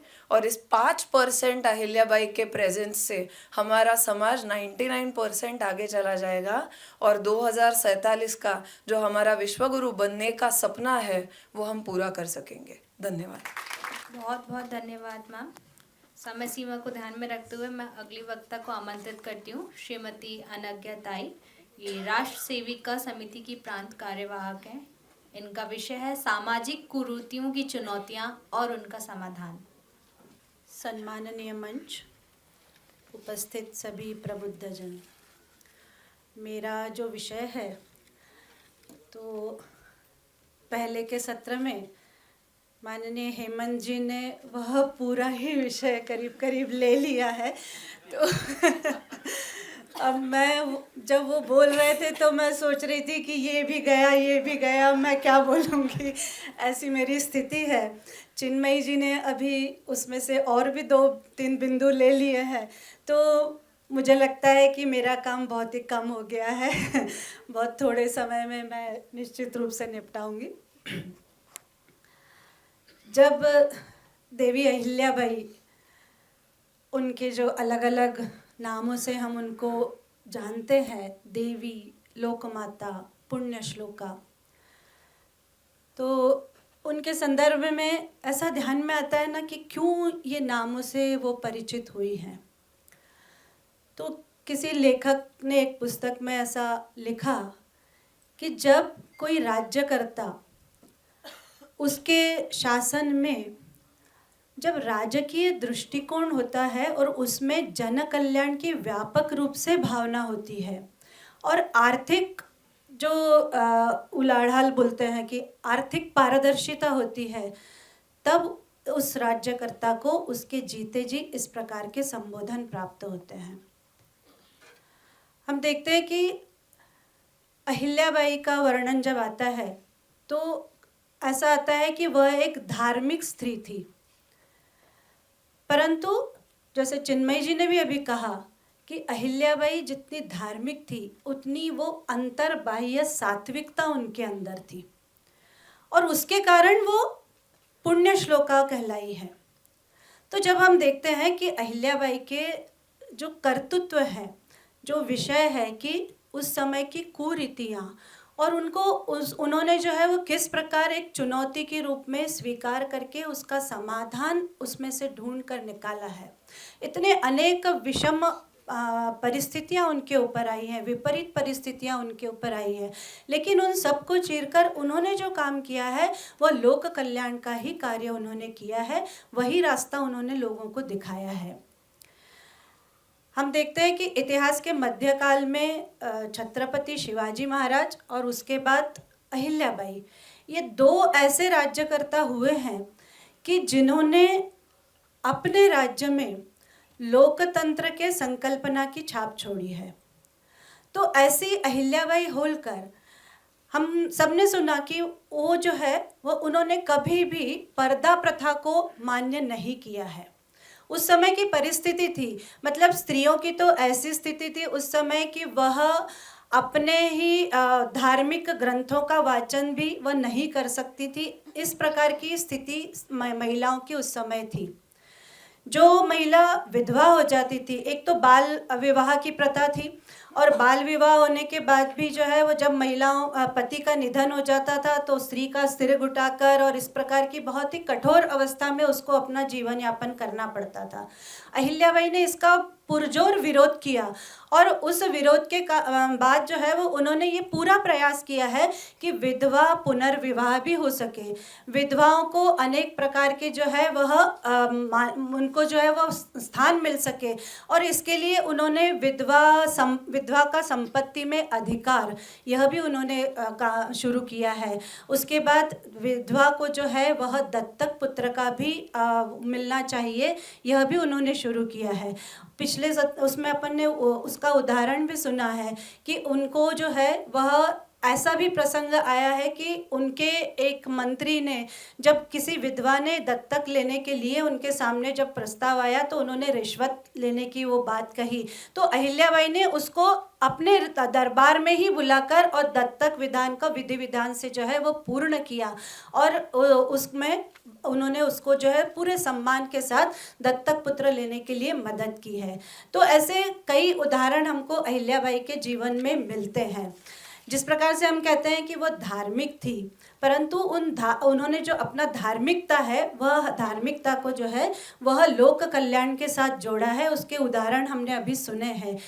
फिर हम देखते हैं कि अहिल्याबाई ने हमेशा अपना जो राज्य किया तो उस राज्य में उन्होंने समरसता के लिए जो काम किया है, उस समय जो जाति लिंग भेद इस प्रकार की जो एक मतलब प्रथा थी, तो उस प्रथा को उन्होंने कैसे तोड़ा, तो अपने ही राज्य में उनके यहाँ पर रोज जो है वो 250-300 लोगों की जो पंगत बैठती थी, उस पंगत में सभी प्रकार के लोग थे। उनके दफ्तर में काम करने वाले कर्मचारी भी रहते थे, सफाई कर्मचारी भी रहते थे और खुद अहिल्याबाई जो है वो उसको पूरे तरह से ध्यान रखकर उसमें जो है वो सबके साथ सम्मिलित हुआ करती थी। अहिल्याबाई ने जो है वह अपने शासनकाल में इतने मतलब कुछ निर्णय, इतने निर्णायक फैसले उनके यहाँ पर हुए हैं। हमको पता होगा कि उस समय वो भी विषय हो चुका है कि भिल्ल और गौंड दोनों जातियां जो है वो बहुत उसमें संघर्ष चलता था, और उसमें अहिल्याबाई ने जो है वह एक जो निर्णय लिया, क्योंकि उस जो समस्या थी उस समस्या का समाधान भी वो नहीं ढूंढ पा रही थी, और इसलिए उन्होंने अपनी पुत्री को दांव पर लगाया।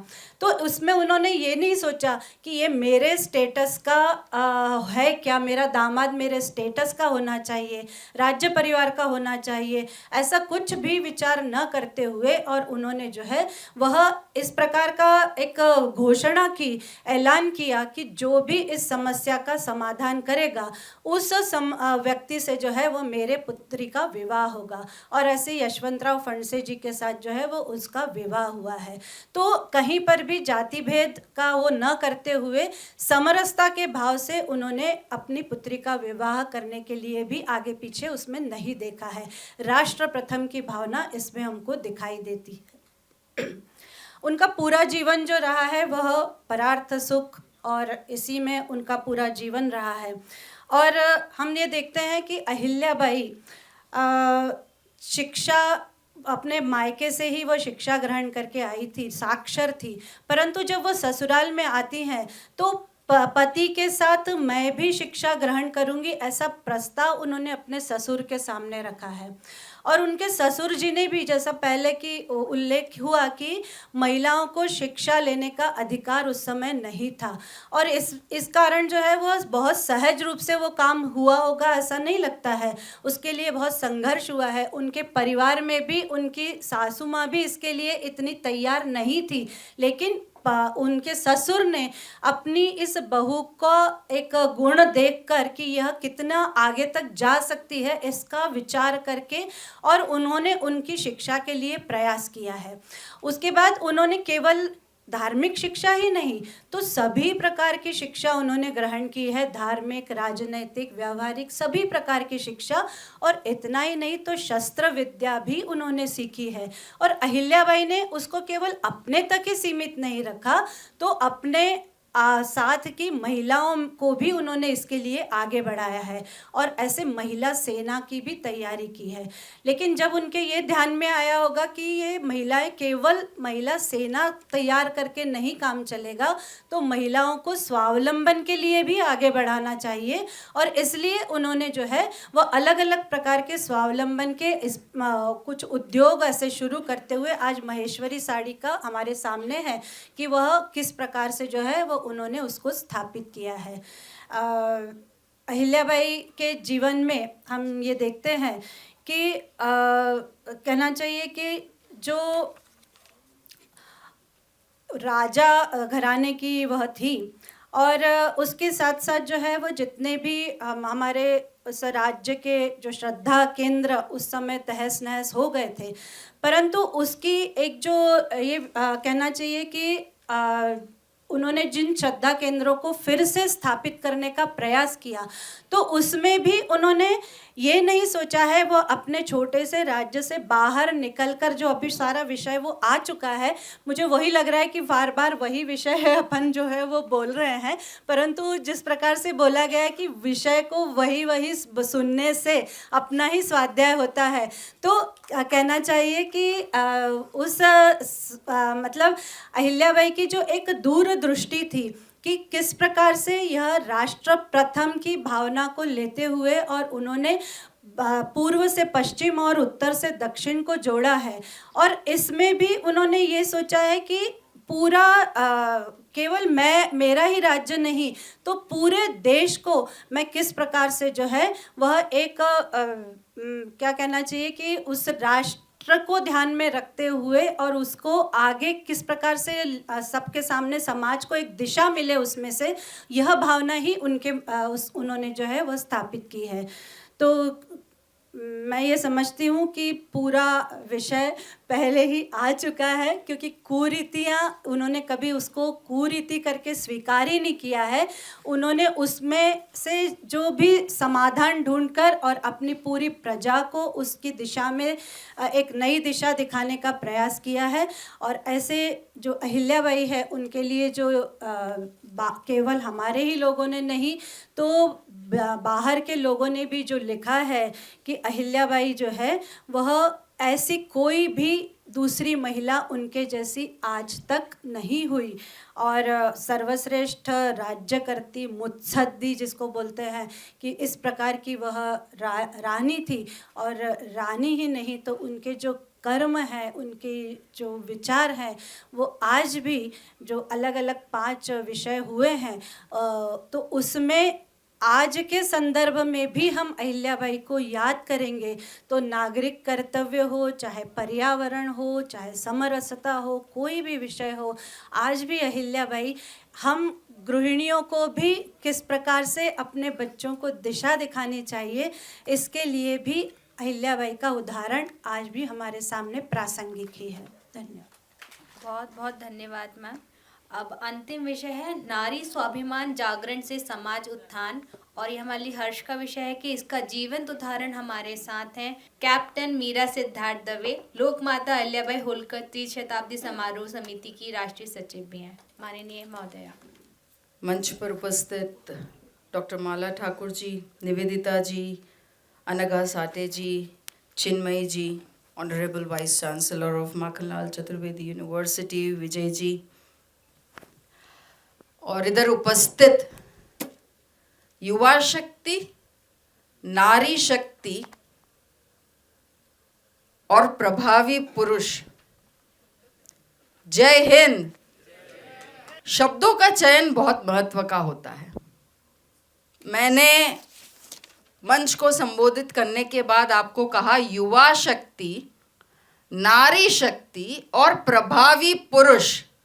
अगर इन तीनों में समानता देखा जाए तो वो है इम्पैक्ट, एनर्जी। तो जब संबोधन ऐसा हुआ है तो घोष भी वैसा ही निकलना चाहिए। जय हिंद। ये घोष कराने के पीछे का कारण है क्योंकि विषय ही कुछ ऐसा दिया गया है मुझे, स्वावलंबन जागरण। स्वावलंबन कब होगा? जब स्व का बोध होगा। स्व के बोध के बाद जब खुद पे गर्व होगा तब जागरण होगा। स्वामी विवेकानंद कहते हैं कि when a nation wants to fly high, both the wings of the nation, namely men and women, स्त्री और पुरुष, दोनों को सशक्त होना पड़ेगा, तभी राष्ट्र ऊंची उड़ान भर सकता है। और हमारी तो संस्कृति सभ्यता भी अर्धनारेश्वर की रही है, किंतु आज विषय जो है वो नारियों को लेके, नारी स्वावलंबन जागरण से समाज उत्थान। जैसे मैंने आरंभ में कहा, शब्दों का उपयोग, चयन बहुत महत्वपूर्ण है। समय चालू करना भूल गई। नारी, मैंने कहा नारी, मैंने कहा शक्ति, स्त्री। क्यों ये शब्द का प्रयोग किया गया? और क्योंकि आज नारी स्वावलंबन की बात हो रही है तो आज मैं इस मंच का सदुपयोग करके एक बहुत महत्वपूर्ण बात कहना चाहती हूँ आप सबसे। सहज रूप से and specially because of Bollywood, आजकल जो भी हिंदी मूवीज है जो स्वतंत्रता के बाद इतनी सारी हमने देखी है, बहुत ध्यान से और स्ट्रैटेजिकली एक शब्द का प्रयोग होता है महिलाओं के लिए, नारी के लिए, बहुत सहजता से, और वो है औरत। और हम भी बहुत सहज रूप से ये शब्द का प्रयोग कर लेते हैं, औरत। जैसे मैंने कहा, शब्दों का चयन बहुत आवश्यक है। औरत का अर्थ, उसकी एटाइमोलॉजी, कोई भी शब्द का मूल जो है उसका अर्थ जानना बहुत आवश्यक है। और औरत अर्थ जो है उसका जो मूल है, पहली बात तो वो हिंदी शब्द है नहीं जिसको हिंदी बताया जाता है, वो एक अरेबिक शब्द है। आप सब ये सत्र खत्म हो उसके बाद गूगल कीजिएगा, क्योंकि ये इतना खराब शब्द है कि मैं अभी इस पवित्र मंच से उसकी मीनिंग भी आपको नहीं बता सकती। तो कृपया करके बहुत ध्यान रखिए कि आप कैसे शब्दों का चयन करते हैं। आज यहाँ से ये संकल्प, एज ऑलवेज, पहले सत्र में भी कुछ करणीय कार्य दिए तो अभी इस सत्र में भी कुछ हो जाए कि प्लीज औरत शब्द का ना खुद उपयोग करेंगे ना किसी को करने देंगे। तो शब्द का प्रयोग इस विषय में भी क्या हुआ, नारी। मैंने भी कहा नारी शक्ति, स्त्री शक्ति, देवी, हम ये शब्दों का प्रयोग करते हैं, शास्त्रों में यही है, सभ्यता हमारी यही है। तो जैसे औरत का शब्द का आपको इटाइमोलॉजी बताई, वैसे स्त्री, नारी, इसका क्या अर्थ है, इसकी इटाइमोलॉजी क्या है, मूल क्या है। तो री, व्हाट इज द रूट, हम बात करते हैं री की, इसमें स्त्री, नारी और स्त्र।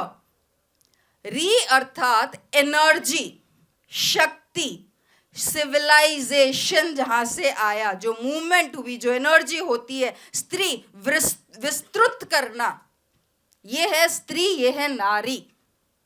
उसी हिसाब से प्रयोग हुआ देवी। देवी का मूल क्या है, दिव। दिव का अर्थ क्या है, वो space, that space which holds on together three fundamental forces, Brahma, Vishnu, Mahesh, proton, neutron, electron, जिसकी हम बात करते हैं, वो है दिव। देवी जहां से आता है। जब स्व का बोध होगा तब ये जानकारी होगी और तब हमें गर्व होगा, बहुत आवश्यक है। और ये कब होगा, जब हम अपने आप को जानेंगे, तभी गर्व होता है ना। मेरा बालक है, वो कुछ भी कर ले, जैसे ही फर्स्ट क्लास केजी में भी पहला नंबर आता है, हम इतने खुश हो जाते हैं, मेरा बालक, गर्व होता है हमें अपनेपन का, खुद की चीजों का। और उसमें हमारी जो चीज है वो क्या है, हमारे शास्त्र, हमारी संस्कृति, हमारा सनातन धर्म। जब तक हम उसे अच्छी तरीके से जानेंगे नहीं, समझेंगे नहीं, तो गर्व कैसे होगा। उसके लिए ऑब्वियस है, कुछ ना कुछ एग्जाम्पल्स तो देने होंगे आपको, तभी आप रिलेट कर पाएंगे। तो क्योंकि हमने सिविलाइजेशन, ब्रह्मा, विष्णु, महेश की बात की, तो वहीं से आरंभ करते हैं। और यहां पे बात हो रही है समाज उत्थान की। आगे के विषय में भी ये बात हुई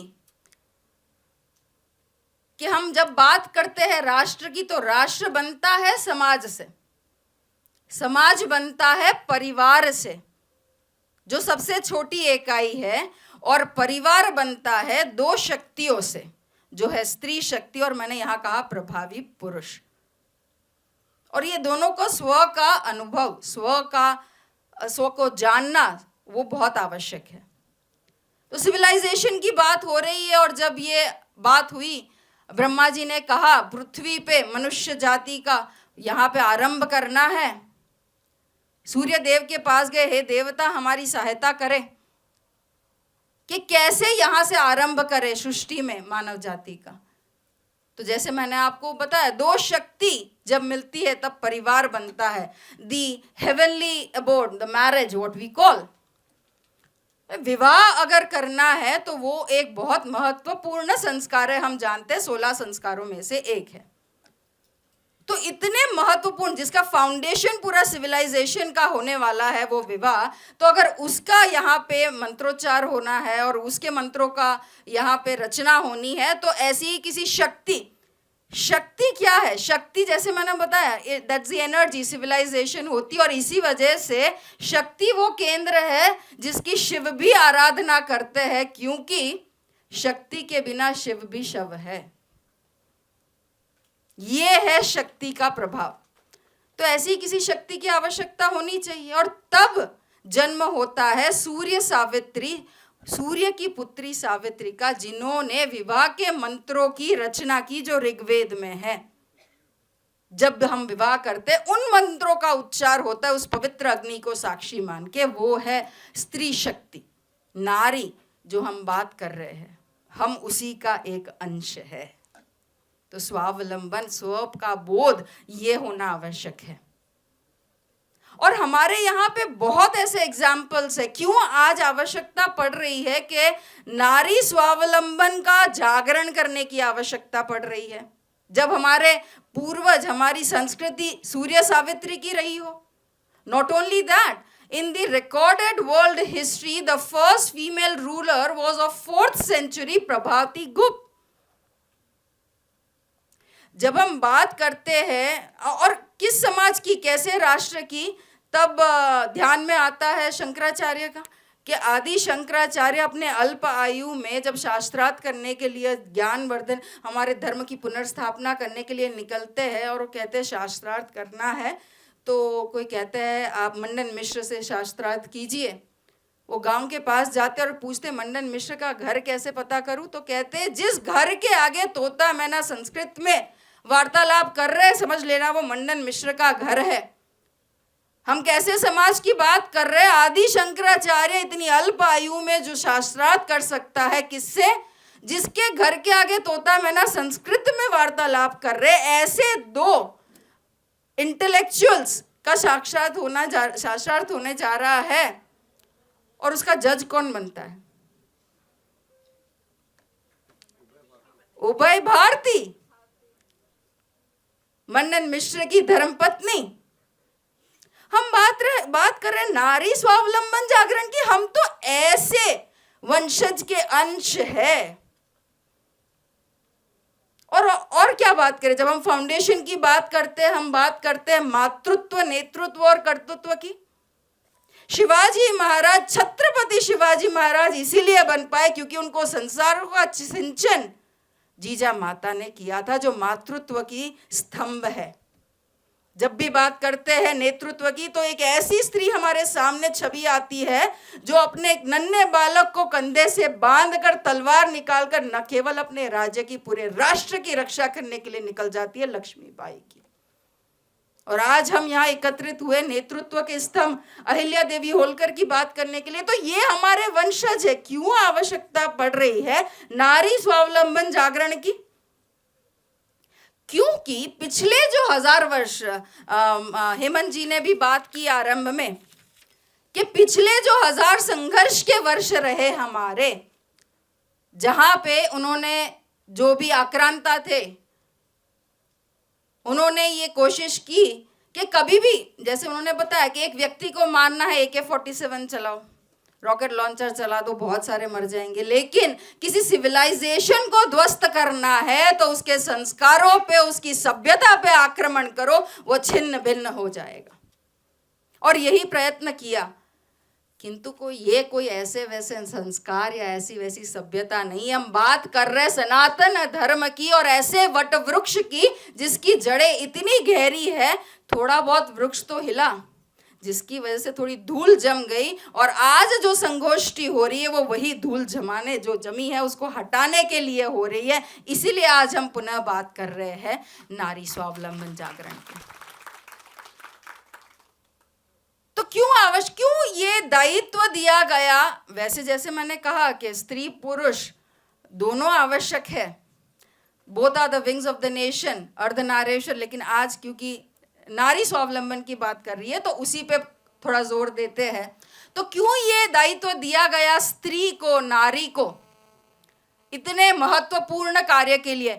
हम बात कर रहे हैं कौन से कार्य की? हम बात कर रहे हैं समाज उत्थान की, और उसके बाद राष्ट्र, समाज से राष्ट्र बनता है, राष्ट्र उत्थान की। क्योंकि स्त्री जो है वो धुरी होती है, न केवल पूरे परिवार की, अभी पूरे समाज की वो धुरी होती है। मेरे आगे के वक्तव्य में अनघा जी ने शब्द का प्रयोग किया गृहिणी। बहुत बार ऐसा होता है कि कभी हम बात करते, किसी मैं महिलाओं से मिलती हूँ और वो कहते हैं कि अजी क्या करते हैं आप? तो कहते हैं I am only a housewife. नहीं सॉरी, वो कहती है मैं केवल एक हाउसवाइफ हूँ। हिंदी बात कर रही है लेकिन उसमें एक अंग्रेजी शब्द आता है हाउसवाइफ। फिर आजकल थोड़ा सोफिस्टिकेशन हो गया है, अपने आप को सुधारती है और कहती है नहीं हाउसवाइफ नहीं, I am a homemaker. We need to be posh, you see. ये दोनों गलत है। कारण क्या है? हाउस, अगेन शब्दों का महत्व, मैंने पूरा आज का जो विषय है वो शब्दों पे लिया है। तो हाउस यानी मकान, वाइफ यानी पत्नी। पहली बात, हमारे संस्कारों में मकान का महत्व है। जहां पूरा परिवार साथ में रहता है वो होता है घर। मकान तो हमारे सभ्यता में है ही नहीं, तो ये शब्द का हमारी सभ्यता में कोई अर्थ नहीं है। और हमारी सभ्यता में, हमारी संस्कृति में क्या इसका उपयोग किया गया शब्द का, वो धुरी के लिए जो पूरे परिवार को संभालती है उसके लिए उपयोग किया गया गृहिणी। और गृहिणी का क्या अर्थ होता है? जिसका पूरा घर ऋणी है, वो है अद्भुत, सुंदर, अकल्पनीय। ये शक्ति है हमारी संस्कृति, हमारी सभ्यता की, और इससे हमें स्व पे गर्व होता है। तब हम कहते हैं कि हम स्वावलंबी है। So does that really mean, जब हम बात करते हैं स्वावलंबन, इंडिपेंडेंट होने का, तो बहुत सहजता से ये आता है कि जो वर्किंग वुमेन है ना, वो ही इंडिपेंडेंट है। जो मैंने आपको बताया, आज हम बात, चलो और किसी की नहीं, हम अहिल्या देवी की बात करते हैं। जब वहां वो गादी पे बैठते थे तो क्या वो अपने प्रजा, जो उनके बालक स्वरूप थी, उनको भूल गए क्या? Wasn't she a working woman? She was holding the entire state to her. स्वावलंबन की जब हम बात करते हैं, और हमने बात की संस्कार की, विवाह की, तो जब विवाह का संस्कार चल रहा होता है तो विष्णु रूपी जो वर होता है, उनके हाथों के नीचे लक्ष्मी रूपी वधू का हाथ रखा जाता है, और फिर उसके ऊपर धान डालते हैं, अक्षत डालते हैं, और फिर वो अक्षत वर जो है अपने हाथ खोल के वधू के हाथ में देता है, वो अग्नि में देती है। What does this mean? So beautiful. क्या कि मतलब है इसका कि वो it is giving back to the society. वो स्त्री को ये दायित्व दिया गया है कि तुम्हारे में वो शक्ति है कि तुम अपने समाज को उत्थान कर सको, अपना समाज का उत्थान कर सको। और मैं ये क्यों कह रही हूँ? Again there is a reason. Bhagavad Gita में श्री कृष्ण ने ये कहा है, मैं नहीं कह रही, स्वयं मैं केवल मीरा हूं, मैं उनकी भक्त हूं, केवल अनुचरण करते हैं जो वो कहते हैं उसका। तो क्या कहते हैं श्री कृष्ण भगवत गीता में? भगवत गीता में उन्होंने बहुत क्लियरली कहा है कि स्त्री के जो गुण हैं, उन्होंने कौन से गुण की बात की? श्री, स्मृति, मेधा, वाक, धैर्य, ये जो गुण है स्त्री में, वो स्वयं मैं हूं। This amazing. श्री कृष्ण ये कहते हैं कि स्त्री में ये जो गुण है वो स्वयं मैं हूं, और इस वजह से नारी को ये दायित्व दिया गया कि वो न केवल अपने परिवार की अपितु समाज, राष्ट्र और पूरे सिविलाइजेशन की धुरी बने। और इस वजह से आवश्यकता पड़ी कि नारी स्वावलंबन का पुनर्जागरण हो, जागरण हो। और इस वजह से आज ये संगोष्ठी हो रही है। तो तब सामने, आपके सामने एक आईना रखा गया है, जब स्टेज पे यहाँ पे 5 शक्तियां बैठी है जो अपने अपने फील्ड में निपुण है और साथ में अपने घर की धुरी भी है, तो इससे बड़ा एग्जाम्पल और क्या हो सकता है नारी स्वावलंबन का? सो आवश्यकता केवल ये है कि आप स्व का अनुभव करो, स्व का बोध करो कि आप में वो शक्ति है, आप में वो शक्ति है। केवल आवश्यकता क्या है? उसको पहचानने की। आर्मी में हम ऑफिसर्स जो होते हैं वो स्टार्स पहनते हैं अपने कंधों पे, आपने देखा होगा, ब्रास के स्टार्स होते हैं। It is a rule, it is a uniform का ये एक पार्ट है कि हर रोज उस स्टार्स को ना ब्रासो करना होता है, उसको चमकाना होता है। It has to be always shining. क्यों? क्योंकि वो आपका गर्व है। ये जो रैंक्स है, ये जो तारे हैं, खून पसीने और आंसू की कमाई है, ऐसे नहीं मिले हैं, इसलिए उनको चमका के रखना है, हमेशा याद दिलाने के लिए कि ये तुम्हारा गर्व है। उसी हिसाब से जब श्री कृष्ण ने कहा है कि ये जो आप में गुण है वो स्वयं मैं हूं, तो कैसे स्वावलंबन होगा? हर रोज उन गुणों को चमकाना है, अपने आप को याद दिलाना है कि ये मेरे पे ये दायित्व है कि मैं पूरे परिवार को साथ में लेके परिवार को आगे बढ़ाऊं, समाज को आगे बढ़ाऊं और राष्ट्र के उत्थान में अपना योगदान दूं। समय इतनी ही मुझे अनुमति दे रहा है यहाँ वापस बुलाने के लिए और दोबारा शांति से सुनने के लिए बहुत बहुत धन्यवाद। वंदे मातरम।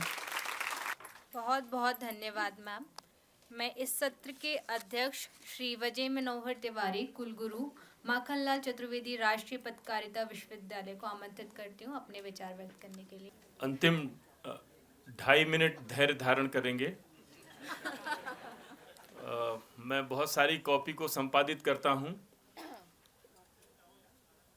पांचों जो विषय हैं इस 1.5 दिन की संगोष्ठी के, उन विषयों की अधिष्ठात्री पंचदेवियों को मैं प्रणाम करता हूँ। आप सबको बहुत अच्छा सुना और अच्छे से वो विषय सामने आ गए हैं।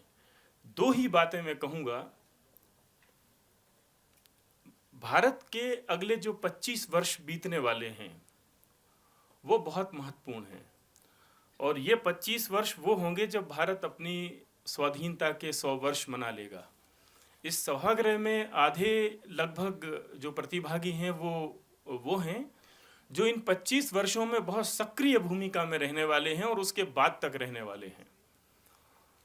ये जो 5 विषय देवी अहिल्याबाई होलकर के संदर्भ में चुने गए हैं, ये 5 खिड़कियां जैसे समझिए इसको, 5 झरोखे रखे गए हैं जिसमें हम अगले 24 घंटे कल दोपहर तक इन 5 झरोखों से इस महान व्यक्तित्व के बारे में विचार करेंगे, उनके बारे में जानने की कोशिश करेंगे। मेरी अपील ये होगी एक सीनियर जर्नलिस्ट के नाते, एक लेखक के नाते और आज के सत्र की भाग्य से मिली अध्यक्षता के नाते कि ये विषय केवल इस नाते कल ना छूट जाए हमारे पीछे कि हमें एक शोध पत्र लिखना था, एक आलेख देना था या हमें बोलना था या हमें ये विषय दे दिए गए थे इसलिए हम यहाँ आए।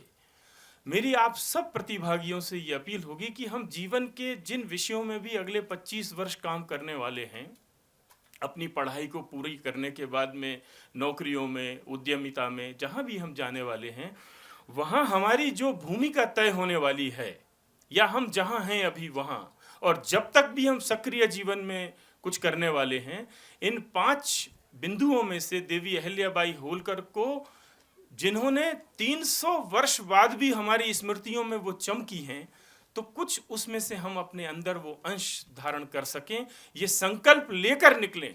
तो राष्ट्र के पुनरुत्थान की बात तो बाद में होगी, पहले हम अपने कर्म और अपने विचार से अपने पुनरुत्थान की तरफ एक कदम आगे बढ़ाएंगे अगर यहाँ से निकलने के बाद, तो मैं समझता हूँ कि ये प्रयास और ये अनुष्ठान उसकी सिद्धि इसमें शामिल होगी। मैं आप सबका बहुत आभारी हूँ और बहुत अच्छे विषय आपने रखे और चिन्मयी की बात को सुन के मुझे ये लगा कि राष्ट्र के उत्थान की बात तो अगला विषय है।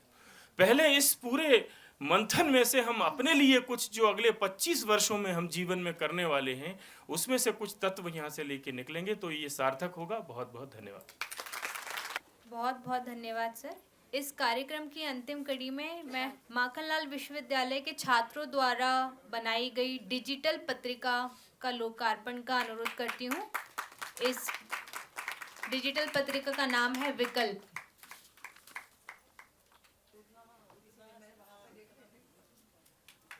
ये पत्रिका लोक माता अहिल्याबाई के लिए समर्पित है।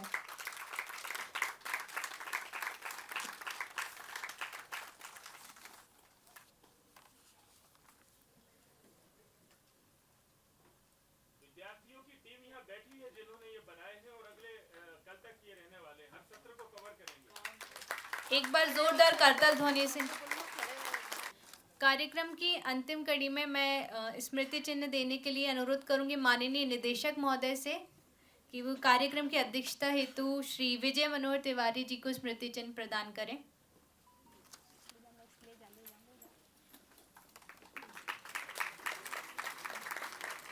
मैं प्रोफेसर केदार सर को भी मंच पर आमंत्रित करती हूँ, प्रोफेसर पुरोहित सर को भी, कि वे हमारे आज के कार्यक्रम की विषय विशेषज्ञ जो रही हैं, जिन्होंने हमें लोक माता अहिल्याबाई पर इतना विस्तारपूर्ण, इतना अच्छा व्याख्यान दिया है, उनको स्मृति चिन्ह प्रदान कर सम्मानित करें।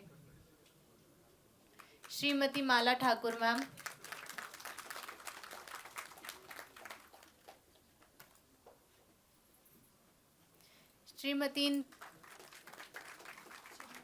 चिन्मय दीदी।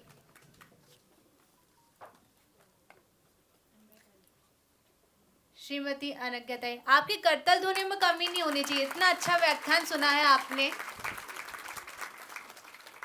श्रीमती निवेदिता चतुर्वेदी जी।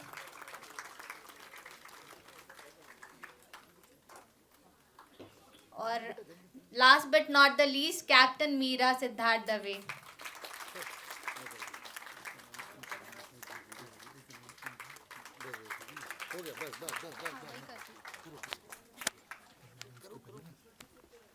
एक सारे पार्टिसिपेंट से मेरा निवेदन है कि 111 पार्टिसिपेंट्स ने तो ऑनलाइन रजिस्ट्रेशन करा लिया है, 66 पार्टिसिपेंट्स अभी बचे हुए हैं।